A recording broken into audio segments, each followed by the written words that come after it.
27절부터는 이제 창세기에서 가장 중요한 창세기뿐만 아니라 이 성경에서 믿음의 조상이라고 불리는 정말로 중요한 인물인 이 아브라함에 관한 이야기가 이제 시작됩니다. 아브라함이 이름이 바뀌기 전 아브람이라는 이름을 가지고 있었던 그 시절부터 시작되는 말씀인데, 우리가 함께 본 이 말씀은 아브라함이 전체 창세기에서 한 14장, 14장에 걸쳐서 이렇게 이야기가 진행되는데, 그 안에서 시작되는 이 부분은 굉장히 짧은 부분입니다. 굉장히 짧은 부분이고, 이 시작되는 부분에서는 아브라함의 아버지 데라의 족보로부터 시작해서 아브라함이 누구의 아들인지, 또 어디에서부터 이 이야기가 시작되는지를 우리에게 말해주는 내용이 우리가 함께 읽은 창세기 11장 27절 그 이하의 말씀입니다.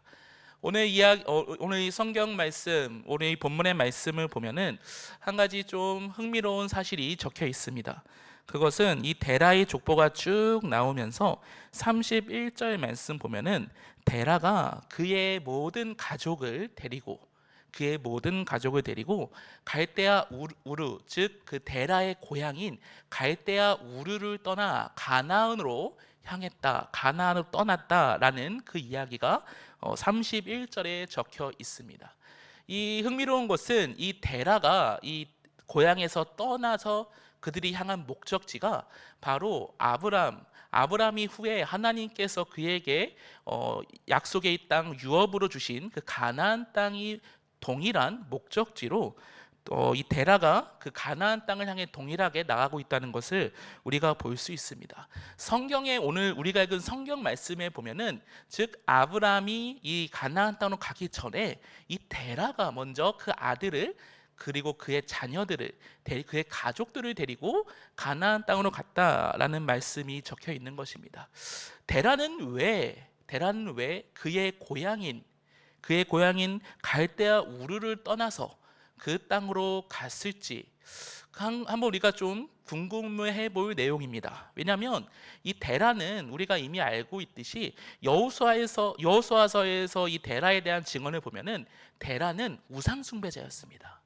이 데라의 고향 갈대아 우르 지역은 우리가 교과서에서도 많이 볼 수 있듯이 비옥한 초승달 지역으로서 그 메소포타미아 문명이 발달할 때 그 지역에 이 달의 신을 섬기는 그 우상 숭배의 문화가 그 땅 가운데 있었는데, 데라도 이 우상 숭배를 하는 자였다, 이방 신을 섬기는 자였다라고 이 여호수아서에서 기록하고 있을 정도로 데라의 가문은 우상 숭배자였습니다.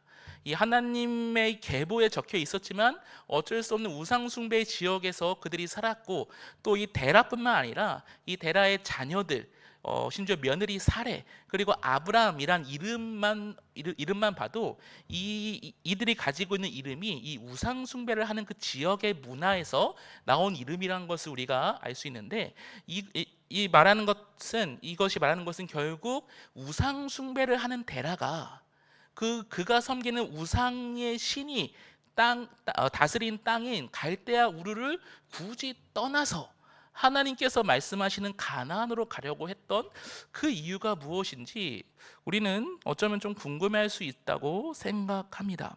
그런데 성경에서 보면은 이 일에 대해서 데라가 이 갈대아 우르를 떠나서 가나안 땅으로 가는 이 장면을 성경에서 다른 성경에서 이 부분을 좀 다르게 설명하는 것들을 볼 수 있는데, 일단 창세기 15장 7절 말씀을 보면은 제가 읽어드리겠습니다.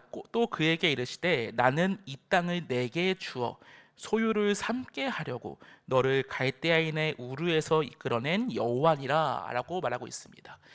이 장면은 이제 여호와 하나님께서 아브라함과 이제 언약을 맺으시는 그 장면인데, 그 장면 속에서 하나님께서는 뭐라고 말씀하시냐면 나는 이 땅을 내게 주어 내 소유를 삼게 하려고 너를 갈대아인의 우르에서 이끌어낸 여호와다라고 말하고 있습니다. 즉 데라가 그의 가족을 이끌어내서 이 가나안 땅으로 간 것처럼 창세기 11장은 말하고 있지만, 아브라함이 하나님과 언약을 맺을 때 여호와께서 말하는 것은 데라가 아니라 먼저 아브라함에게 하나님께서 가나안으로 가라라고 명령하고 있다라고 적혀 있습니다. 근데 이것은 사도행전 7장의 말씀 보면은 동일한 맥락의 내용이 있습니다. 사도행전 7장 2절 3절에 보면은 제가 또 읽어드리겠습니다. 스데반이 이르되 여러분 부형들이여 들으소서. 우리 조상 아브라함이 하란에 있기 전 메소보다미아에 있을 때에 영광의 하나님이 그에게 보여 이르시되 내 고향과 친척을 떠나 내가 내게 보일 땅으로 가라 하시니 라고 말씀이 나오고 있는데, 즉 여기서도 똑같이 나옵니다. 이 데라가 먼저 그 가나안 땅으로 가겠다라고 결심을 한 것이 아니라 아브람에게 하나님께서 먼저 명령하시고 그의 뜻을 보이셔서 하나님께서 아브람에게 가나안 땅으로 가라라고 성경은 동일하게 말하고 있습니다. 이것뿐만 아니라 우리가 오늘 함께 읽은 창세기 12장 1절 말씀도 사실 이 히브리어 원어 성경 원문을 좀 더 해석해서 보면은 이것은 하란에서 그 데라가 죽은 직후에 여호와 하나님께서 아브람에게 명령하시는 것이 아니라, 그때 명령하신 것이 아니라 하란에서 데라가 죽었을 때 내가 이미 그 이전에 너에게 명령했던 그것을 다시 한번 말하는 듯한 그 과거의 그 말을 설명하고 있는 그런 용법으로 사용되고 있습니다. 즉 여호와께서 아브라함에게 이르시되라고 12장 1절 말씀 적혀 있는데, 이것을 좀 더 쉽게 우리 시대에 맞게 번역하면 여호와께서 그 이전에 아브라함에게 이르셨던 그 말씀을 다시 한번 말하고 있는 것입니다.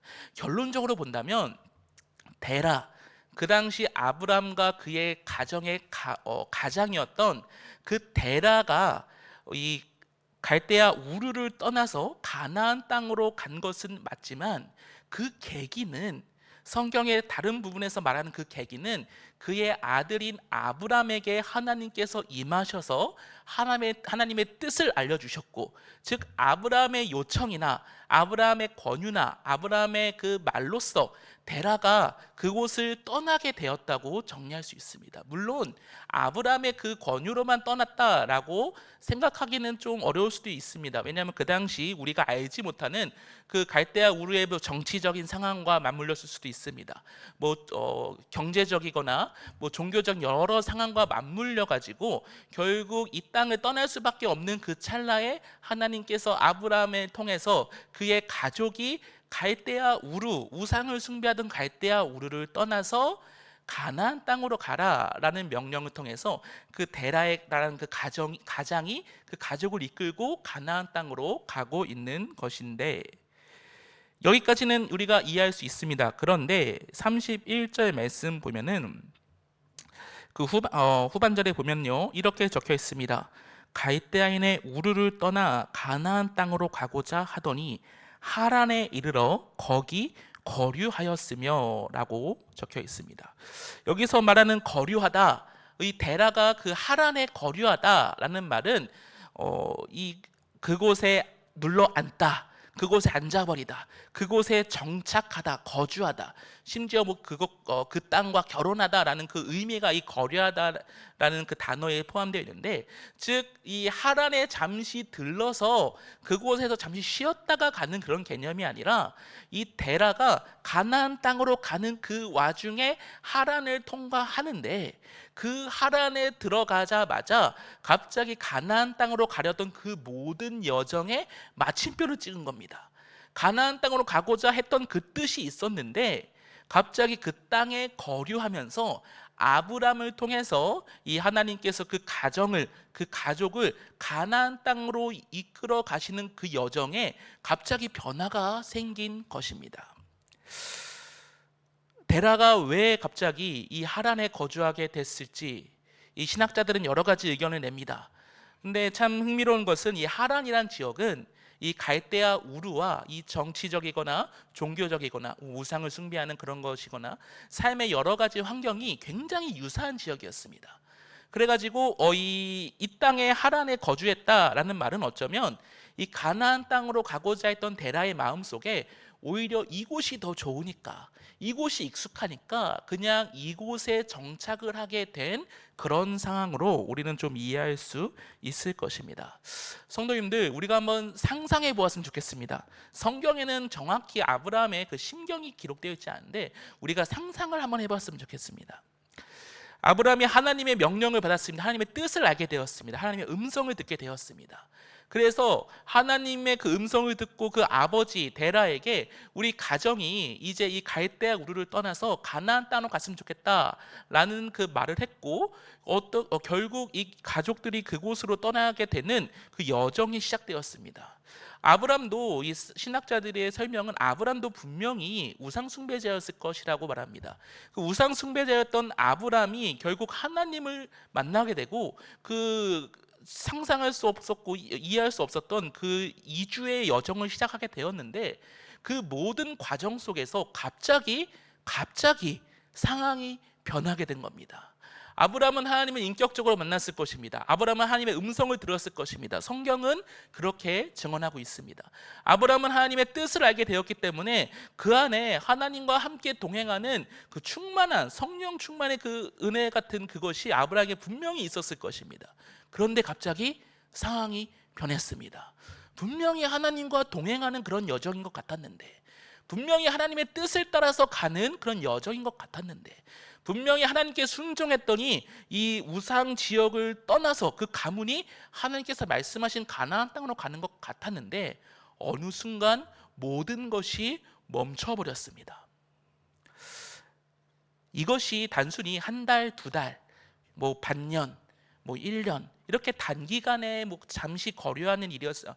거처를 잠시 그곳에 두는 일이었을 모르겠는데, 정확히 이 날수, 이 시간은 성경에 기록되어 있지 않지만 제가 주석가들의 의견을 보면은 최소 30년입니다. 이 기간을 보면 최소 30년. 그러면 이 30년 동안 이 아브람은 하나님을 그 인격적으로 만났던 그 감동이 있었던 그 시절로부터 30년이 흐르는 이 시간까지 하나님께서 가라고 했던 그 가나안 땅으로 가지 못한 아브람, 그는 어떤 심경이었겠습니까? 그는 어떤 마음을 가지고 그동안 살게 되었겠습니까? 그런데 오늘 우리가 이 본문 말씀을 통하여 반드시 기억해야 될 것은, 이 가나안으로 가라고 맨 처음 명령한 것은 바로 하나님이라는 것입니다. 여호와 하나님. 그런데 이 아브라함의 이 상황이 단순히 이 아브라함의 이야기로 끝나는 것 같지는 않습니다. 왜냐하면 현실을 살아가는 우리의 모습을 보았을 때 우리도 동일하게 이러한 일들이 정말 많습니다. 내가 젊었을 때, 내가 어렸을 때 하나님을 인격적으로 만났던 그 순간, 그 감동, 그 열정 다 기억하지 않으십니까? 모든 성도님들이 다 그런 시간이 있으셨을 겁니다. 내가 학생부 수련회 가서 하나님을 인격적으로 만났던 그 시간, 내가 청년부 그 예배나 수련회 가서 하나님을 인격적으로 만나서 내가 하나님을 믿는 그 믿음으로 말미암아 나의 모든 삶의 초점이 하나님께 맞춰졌던 그 열정의 시간들이 분명히 있으셨을 겁니다. 저도 그렇고 이곳에 모인 모든 성도들이 다 그 시간이 있으셨을 겁니다. 하나님을 처음 만났던 그 인격적으로 처음 만났던 그 시간, 그 순간.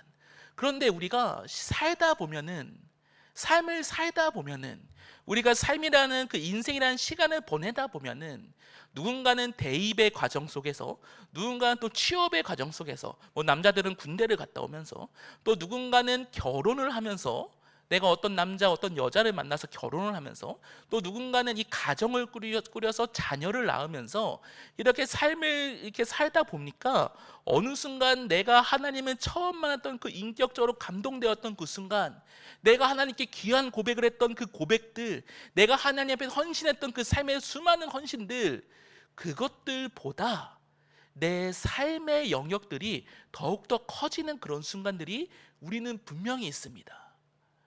내가 하나님을 만났던 그 시절은 어느새 추억이 되어버렸고, 내가 하나님을 인격적으로 만나고 하나님을 찬양에 뜨거웠던 그 시절은 나의 젊었을 적 그 신앙의 모습으로 이제는 내 인생 뒤편에 있는 것 같고, 우리도 어느 순간 뒤돌아보면은 아, 나도 한땐 저랬지. 나도 한땐 그랬지라고 하면서 점점 차가워지고 점점 일상에 적응된, 마치 이제는 더 이상 뜨거움보다는 습관화된 그런 종교생활 같은 신앙생활을 하고 있는 모습이 우리 삶에 분명히 한 번쯤은 있으셨을 것이고, 어쩌면 지금도 그런 시간을 보내는 성도님들도 계실 수도 있습니다. 그런데 오늘 이 아브라함에게 놀라운 일이 일어납니다. 아브람도 뭐 몇십 년, 몇 년을 그 하란 땅에서 있었는지 모르겠지만, 그 아브람이 그 하란 땅에 있으면서 결국 그 아버지 데라가 205세에 죽었습니다. 아브람은 75세가 되었습니다. 그 75세가 되었을 때 갑자기 12장 1절 말씀에 다시 한번 하나님께서 아브람에게 말씀하십니다. 이 말씀은 제가 아까 언급했듯 그 이전에 아브라함이 더 젊었을 때 갈대아 우르에 있을 때 하나님께서 임했던 그 말씀을 다시 한번 말씀해 주고 계신 겁니다. 12장 1절 말씀, 여호와께서 아브라함에게 이르시되 너는 너의 고향과 친척과 아버지의 집을 떠나 내가 내게 보여줄 땅으로 가라. 가라. 갈대아 우르에서 명령하셨던 그 명령이 다시 한번 하란 땅에서 임하고 있습니다. 몇 년이나 흘렀을까요? 그 사이에 아브라함은 어떻게 변했을까요?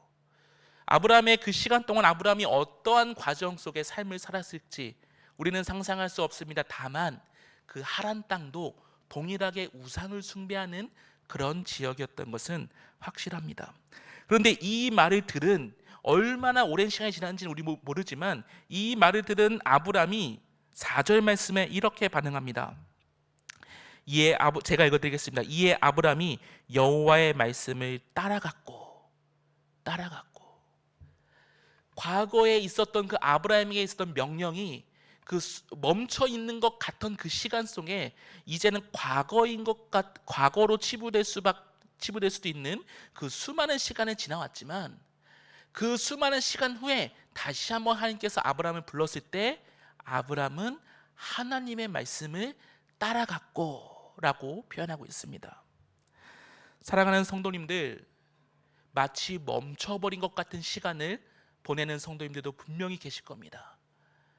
내가 분명히 하나님의 뜻을 따라서 이제껏 살아왔는데 나의 삶을 보니까 내 가정 때문에, 나의 건강 때문에, 금전적인 문제 때문에, 여러 가지 문제 때문에 하나님께서 나에게 주신 그 뜻이 멈춰 있는 것 같은 그 시간, 분명히 나는 하나님을 뜨겁게 사랑했는데, 하나님은 분명 나에게 놀라운 그 비전을 주셨는데, 하나님은 나뿐만 아니라 나의 가정에게 이런 놀라운 뜻을 주셨는데, 어쩌면 나의 배우자 때문에, 어쩌면 나의 자녀들 때문에, 어쩌면 나의 수많은 삶의 환경들 때문에 모든 것이 멈춰 있는 것 같은 그 시간이 분명히 있습니다. 그런데 이 시간도 주관하시는 것은 바로 하나님이십니다. 갈대아 우르를 떠나게 하신 것도 하나님이십니다. 하란을 떠나게 하신 것도 하나님이십니다. 그리고 가나안 땅으로 이끌어 가시는 것도 하나님이십니다. 그러면 마치 아브라함이 그 하란에서 모든 것이 멈춰 있는 것 같은 그 고통의 시간, 삶에서 힘든 시간을 보내는 그 시간 역시 모든 것을 주관하시고 그 시간에 함께 하시는 것은 바로 여호와 하나님이십니다. 우리 모두는 그런 시간을 통과합니다. 우리 모두는 그런 시간 속에 있습니다. 그런데 제가 간절히 소망하는 것은 아브라함의 이 믿음이 우리의 믿음이 되길 소망합니다. 여호와의 말씀을 따라갔고, 이것과 정반대되는 사람들이 있습니다. 바로 이 노아의 때의 사람들입니다. 제가 이 청년부 설교하면서 정말 이 설교 준비하면서 좀 두려움을 느꼈던 순간이 있었는데, 그것이 어떤 순간이었냐면 마태복음 24장에 노아의 때의 사람들에 대한 이런 묘사가 나옵니다. 그런데 그것에서 어떻게 설명하고 있냐면, 이들이 물에 이제 홍수가 이제 납니다. 하늘에서 비도 많이 떨어지고 땅에서 막 물이 치솟는 그 놀라운 홍수 가운데 있는데, 그들이 죽기까지 깨닫지 못했다고 마태복음에 적혀 있습니다. 죽기까지 내가 왜 죽는 건지, 죽기까지 이 홍수가 지금 나한테 왜 오는 건지, 죽기까지 저 방주는 나를 왜 태워주지 않는 건지, 그 당시 노아의 때 사람들은 그 죽기까지 그것을 깨닫지 못했다고 말하고 있습니다. 하나님께서 노아를 통해 120년 동안 방주를 만들고, 하나님께서 노아의 그 방주를 만들기 전에 분명히 하나님께서 경고도 하시고, 이런 수많은 시간들이 있었는데, 노아의 때에 노아를 제외한 세상 모든 사람들은 자기들이 지금 여기서 왜 죽어가는지 깨닫지 못했다고 마태복음 말씀에는 그렇게 기록하고 있습니다. 아브람과 정반대입니다. 아브람은 그가 이 수년의 시간, 우리 정말로 긴 시간 동안 그 하란 땅에서 자신에게 하나님께서 주신 그 비전을 따라가지 못하는 그 삶 속에서 살았지만, 다시 하나님께서 그를 부르셨을 때 그는 그 말씀을 따라갔습니다. 반면에 노아의 때의 사람들은 하나님의 경고의 말씀이 임하고 그들이 죽기까지 깨닫지 못하는 그런 삶을 살아가는 사람들이 노아의 때에 있었습니다. 사랑하는 성도님들, 누구나 이런 시간이 있지만 우리에게 필요한 것은 바로 아브라함의 믿음입니다. 여호와의 말씀을 따라갈 수 있는 믿음. 나에게 지금 이 고통의 시간이 있을지라도 나를 반드시 부르실 하나님, 나에게 이 힘든 시간이 있을지라도 하나님은 나를 끝까지 버리지 않으십니다. 언약을 우리에게 주신 하나님은 그 언약을 성취하실 때까지 우리를 포기하지 않으십니다. 사랑하는 성도님들, 반드시 기억하십시오. 우리의 모든 신앙이, 우리의 모든 믿음의 여정이 마치 모든 것이 멈춰 있는 것처럼 그런 고통 시간이 있을지라도 하나님은 여러분과 반드시 함께 하십니다. 하란에 있는 그 아브라함을 부르셨던 그 하나님은 우리의 하나님입니다. 우리가 지금 모든 신앙 속에서 어려운 상황이 있을지라도 우리를 다시 한번 부르실 하나님을 기대하시길 바랍니다. 이 모든 문제를 이겨내실 분은 바로 하나님이시고, 가나안이란 언약의 땅에 들어가게 하신 하나님이 우리를 구원의 그 언약 가운데 이끄실 것을 우리가 모두 기대하고 믿기를 소망합니다. 멈춰 있는 그 시간도 하나님이 우리와 함께 하심을 기억하며, 이 믿음의 모든 여정 속에서 우리의 암흑 같은 시간이 있을지라도 그 하나님의 여호와 하나님의 말씀을 따라가는 믿음으로 이겨낼 수 있는 우리 모든 성도님들 되기를 간절히 축복합니다. 우리 시간 함께 찬송 드리면서 함께 기도할